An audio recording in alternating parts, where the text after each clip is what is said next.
Seorang penganggur yang disyaki merogol anak tirinya berusia 19 tahun di sebuah rumah di Batu 14 Jalan Apas dekat Tawau, Sabah pada Selasa lalu ditahan. Pemangku Ketua Polis Daerah Tawau, Superintendent Champin Pioh berkata, salah seorang ahli keluarga mangsa tampil membuat laporan polis lepas dimaklumkan gadis berkenaan dia dirogol bapa tirinya.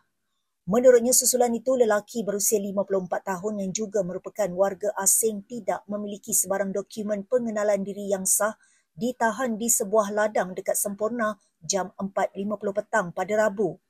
Suspek kini direman untuk siasatan lanjut mengikut Seksyen 376-3 Kanun Keseksaan, Seksyen 14-A Akta Kesalahan-Kesalahan Seksual Terhadap Kanak-Kanak 2017, Seksyen 506 Kanun Keseksaan dan Seksyen 6-1-C Akta Immigration 1959 Palang 63.